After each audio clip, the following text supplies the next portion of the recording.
Bom, agora é oficial.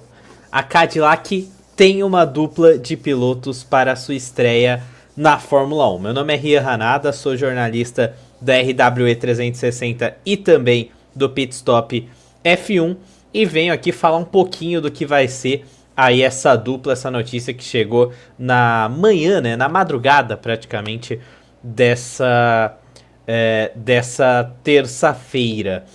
Bom, a Cadillac deu fim a toda a especulação que se tinha sobre a escolha do seu segundo piloto e o escolhido foi Checo Pérez e Valtteri Bottas. É uma dupla de pilotos experientes, né? Como já havia sido adiantado há algumas semanas por muitos jornalistas, principalmente em veículos europeus, falaram muito sobre a possibilidade do anúncio dessa dupla de mais experiência, né? Trazendo tanto o Pérez quanto o Bottas. Encerrou-se, então, toda a especulação que havia com relação a essa vaga aí da Cadillac. Muitos nomes chegaram a negociar, né? O próprio brasileiro Felipe Drugovich era possivelmente o grande nome ali para ser o segundo piloto da equipe. Se a equipe apostasse um piloto um pouco mais jovem, a escolha provavelmente teria sido o piloto brasileiro, mas a decisão acabou sendo diferente, né? A decisão acabou sendo de dois pilotos muito mais experientes e que já tem muito mais rodagem, né? A escolha eu coloco aqui no site do Pit Stop para você também conferir. A Cadillac confirmou oficialmente, né, nessa terça-feira.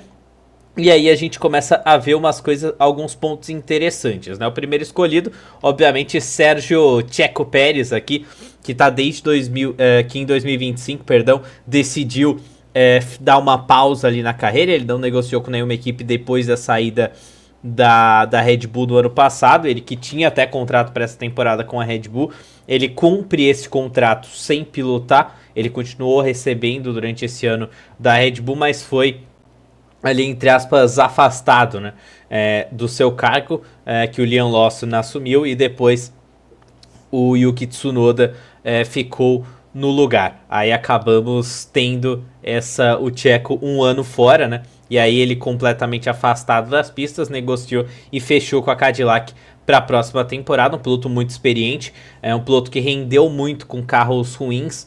Antes da sua chegada na Red Bull, principalmente, a gente viu várias vezes o Checo fazendo milagre, principalmente com a Racing Bulls, lá atrás com a Sauber, com a Racing Point, lá atrás com a Sauber também ele fazia algumas grandes corridas. Ele tem uma passagem ruim pela McLaren e uma passagem estranha, podemos dizer assim, pela Red Bull, né? Alguns ótimos resultados, outros resultados abaixo do esperado. Era um carro realmente muito complicado de pilotar, o carro do Valtteri Bottas, do Checo Pérez na Red Bull, e aí a gente acaba tendo essa escolha por ele. O outro piloto é Valtteri Bottas, né? Ele que já pilotou por muitos anos por Mercedes, pilotou também pela Sauber e pela Williams, foram as equipes que ele teve essa oportunidade. Ele estava como reserva da Mercedes. Na Williams ele surge como um jovem talento, batendo de frente com o brasileiro Felipe Massa principalmente, e mostrando muita velocidade. O que eu acho que era muito importante para a escolha naquele momento. A Mercedes precisava de um segundo piloto, existe uma grande relação entre o Toto Wolff e o Valtteri Bottas, e aí a gente teve essa decisão, essa escolha, né, da Mercedes naquele momento. Depois ele segue na Mercedes até a chegada do Russell, né, até tem uma certa demora nessa escolha, né, até 2022, só que o Russell acaba subindo. O Bottas fica ali muitos anos, ele vai para Sauber, onde ali ele tem um período tecnicamente abaixo. Ele não tem o desempenho que ele estava acostumado a ter.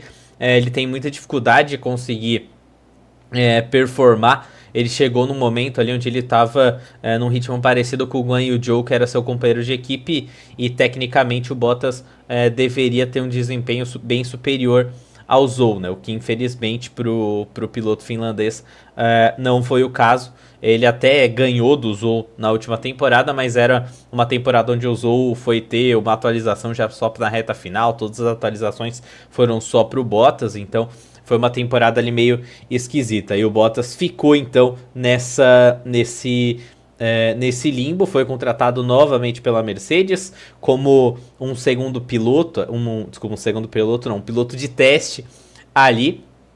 E nessa posição, nessa função de piloto de teste, o Bottas é o que o Bottas vem exercendo desde a sua saída da categoria, né? Agora foi um dos escolhidos, né? Muito se fala que ele deve ser o piloto que liderará esse projeto aí de entrada da Cadillac. Bom, essa foi a parte mais factual, então vamos agora para a parte mais de opinião, né? Por que essa escolha da Cadillac? A Cadillac, ela assumiu, entre aspas, o projeto da Andretti, que era um projeto razoavelmente problemático ali, né? A Andretti queria entrar na Fórmula 1 durante a temporada de 2025.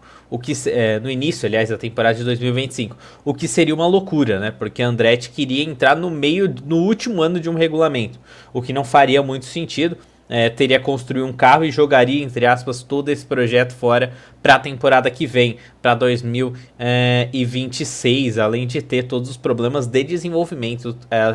A Cadillac está tendo algumas vantagens, podemos dizer assim, de desenvolvimento, justamente por não precisar seguir as regras que as equipes que estão atualmente no grid precisam seguir para entrar para a projeção, para o projeto do seu carro de 2026, já que ela é uma equipe nova, uma equipe que não tem que seguir os regulamentos e não tem que gastar com um carro desta temporada, né? Então é uma vantagem, entre aspas, que a Cadillac terá. Outro ponto importante, a Cadillac usará motores Ferrari, né? O que também adianta ali um certo desempenho, diferente, por exemplo, da Audi, que entra também na temporada que vem, assumindo o projeto da Sauber, mas com um motor próprio, né? E aí pode ser que esse motor esteja abaixo, a expectativa é até que esteja abaixo em termos de desempenho. Já então, voltando à questão da escolha.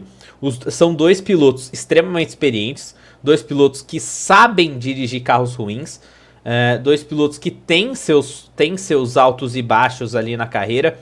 Eu acho que até a escolha do Pérez faz muito sentido, porque a gente não sabe como é que tá o Pérez tecnicamente ainda depois da saída da Red Bull, mas eu imagino um Pérez voltando mais ao que era o Pérez da Racing Bulls ali. Uma equipe mais fraca, um carro um pouco pior, mas que ele consegue com uma ótima leitura de corrida, que é uma coisa que ele sempre teve. Ele sempre teve um trato com os pneus diferenciado, então ele tem alguns ótimos resultados com carros ruins, muito por conta disso. Já o Bottas é um cara que ele tem mais dificuldade em pegar carros ruins. Na Sauber a gente viu bastante isso, devido à falta de desempenho que ele teve no seu último ano, ali praticamente batendo de frente com o Zou, que é um piloto mais abaixo, né? Então eu acho que o Bottas pode ser um problema, porém o Bottas é um cara que tem todo o conhecimento Mercedes ali entrando nesse projeto americano, né? Nesse projeto da Cadillac, então pode ser um fator ali determinante. E um último tópico aqui desse vídeo que eu acho importante falar infelizmente, mais uma vez, Felipe Drugovich foi preterido ali no momento da escolha de um piloto.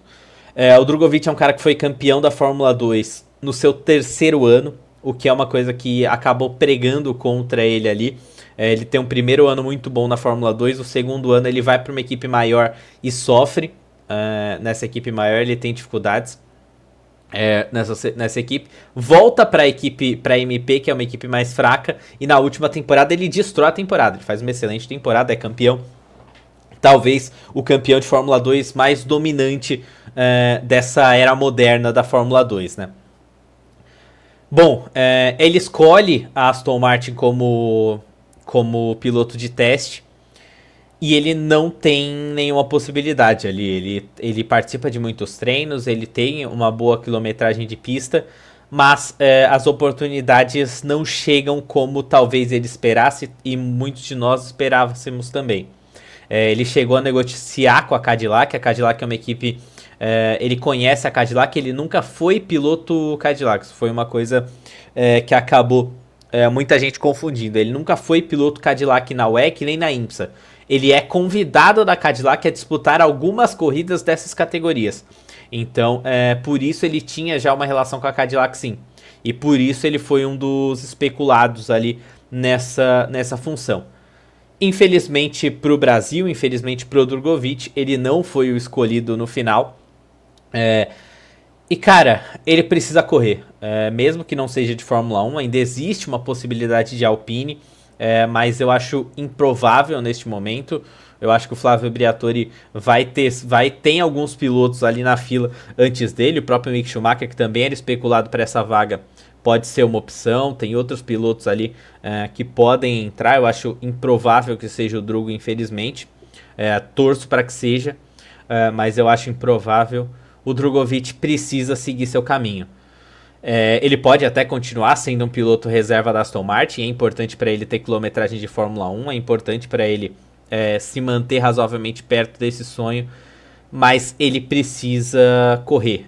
Então ele precisa disputar corridas, seja na WEC, seja na Fórmula E, seja na IMSA, seja na Indy também, que ele testou.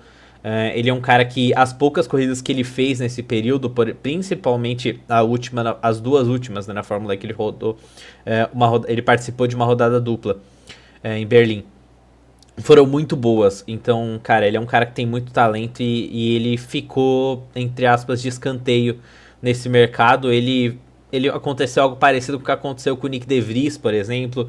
Já aconteceu com o Theo Pourchaire, por exemplo, que é um cara completamente descartado para a Fórmula 1. E vai acontecer com o Drugovich, eu acho. Infelizmente ele não vai ter essa oportunidade, né? É uma pena, é um piloto muito talentoso, é um cara que mereceria ter tido essa oportunidade, não teve. Então vida que segue, é um cara com muito talento e que tem tudo para ter uma carreira brilhante fora do mercado ali da Fórmula 1. Por exemplo, a gente pode pegar pilotos como Felipe Nasser, por exemplo. Felipe Nasser, cara, ele é um piloto brilhante de endurance. O Nasser até teve a oportunidade, correu 2 temporadas, foi muito bem, inclusive, até de Fórmula 1, mas ele acabou sendo preterido ali por questões financeiras, ali, por falta de grana da Sauber na época, e acabou tendo que abandonar a categoria, mas está tendo uma carreira brilhante lá na IMSA, ganhou absolutamente tudo que dá, né? Tem possibilidade dele futuramente correr na Indy também, o que é muito interessante. Então, cara, eu acho que já passou da hora do Drugo tentar ali um novo caminho. Quem sou eu para dar uma dica de carreira pro Drugo, mas vamos torcer para que ele consiga, porque ele precisa de algum carro para correr.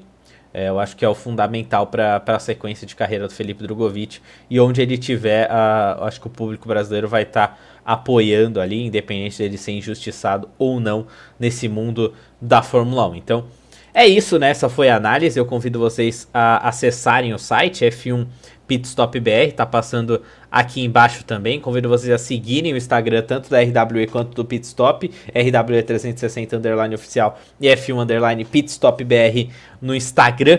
Então convido vocês a ficarem por aqui. Quem quiser também pode me seguir nas redes sociais, né? Aqui tá meu nomezinho, Ria Hanada, e a manchete, né? O meu Instagram tá aqui, @Hanada_Rian também. É isso, muito obrigado a todo mundo que acompanhou mais um vídeo aqui, uma análise aí dessa escolha da Cadillac.